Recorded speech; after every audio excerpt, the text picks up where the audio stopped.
আজকে সুর দিয়ে আদায় হবে না। হাদিস সহিহ বুখারীর হাদিস, আমাদের মা আয়েশা রাদিয়াল্লাহু আনহা বলছেন যে নবী সাল্লাল্লাহু আলাইহি ওয়াসাল্লাম এবং নবী সাল্লাল্লাহু আলাইহি সাল্লামের সঙ্গের সাথীরা বানাওয়াটি দোয়াকে পছন্দ করতেন না, হারাম মনে করতেন। আজকে সমাজ শরীয়ত থেকে, কোরআন ও সুন্নতের পদ্ধতি থেকে অনেক দূরে চলে গেছে, কিন্তু এখনো কিছু যুবক আছে, এখনো ওলামায়ে কেরাম আছে এবং কিয়ামত পর্যন্ত থাকবে ইনশাআল্লাহ।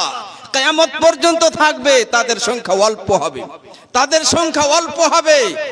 হাদিসে নিষেধ আছে বানাওয়াটি দোয়া বন্ধ। বানাওয়াটি, আপনার অন্তরে আবেগ আছে, আপনি দান করেছেন, আবেগের সাথে শব্দ বের হয়, সেই জায়গাতে যদি বানাওয়াটি শব্দ বলেন তা আপনি বলবেন এই শব্দকে বানিয়ে বানিয়ে বলছেন। কোন মানুষকে কিছু আপনি দিয়েছেন আর ওই লোকটা বানিয়ে বানিয়ে আপনার প্রশংসা করছে, আপনার কেমন লাগবে?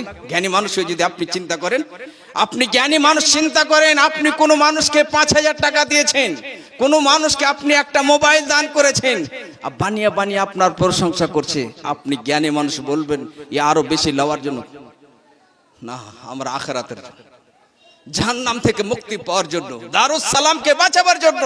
যদি মাদ্রাসা না থাকে ইসলাম মিটে যাবে, ছাত্র থাকবে না, ইসলামের নূর মিটে যাবে, রোশনি মিটে যাবে। কোথা থেকে আসবে আব্দুল মুঈদ তাওহীদের ভাষা নিয়ে? কোথা থেকে আসবে আব্দুল মুঈদ ইসলামের ভালোবাসা নিয়ে, আল্লাহর ভালোবাসা নিয়ে, কোরআনের ভালোবাসা নিয়ে, সাহাবায়ে কেরামের আজমতের ভালোবাসা নিয়ে? মাদ্রাসার হেফাজত করতে হবে, আমাদের দায়িত্ব, আপনাদের দায়িত্ব।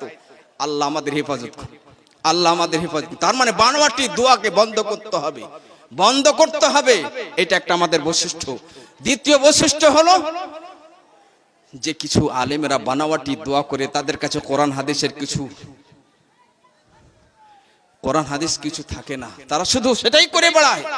আজকের বৈশিষ্ট্য হলো যে আপনাদের সামনে নির্ভেজাল কোরআন হাদিসের আলোচনা হবে, আপনাদের জীবন চেঞ্জ হবে, আপনাদের অন্তরের জগৎ সুন্দর হবে এবং সেটা আখিরাতে জাহান্নাম থেকে বাঁচাবার বড় কারণ হবে। 2 ঘন্টা ধরে আদায় চলছে, বান্দা কিছু শুনতে পারে না, কিছু বুঝতে। বান্দা তো শুনতে এসেছে যে আজকে কি করে আমার অন্তরটাকে পরিষ্কার করব। অন্তরে জং লেগে যায়, অন্তর কালো হয়ে যায়।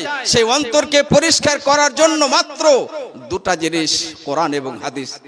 বান্দা যখন আসে এখানে তখন চাই যে আমি একটু কোরআনের আয়াতটা শুনি, কানে শুনতে মজা লাগে, অন্তরটা কেঁপে ওঠে। মুমিন বান্দার অন্তর কেঁপে যায়, আর যখনই তার অন্তর কেঁপে যায় তার অন্তর থেকে, তার গোটা শরীর থেকে গুনাহ ঝরে যায়। সেই সুযোগটা পাই না। মাত্র 2 ঘন্টা ধরে, 3 ঘন্টা ধরে চলছে আদাই বানাওয়াটি, ইসলামের শরীয়তের খেলাফ।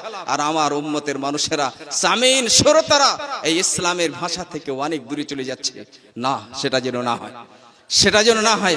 আমরা শুনতে এসেছি, আমরা শুনবো, এবং অনেক পয়সা, অনেক অর্থ তাদের পিছনে নষ্ট হয়ে যাচ্ছে, বরবাদ হয়ে যাচ্ছে। নাম্বার 3, যারা ভালো ওলামায়ে কেরাম, তাদের সম্মান ইজ্জত হারিয়ে যাচ্ছে।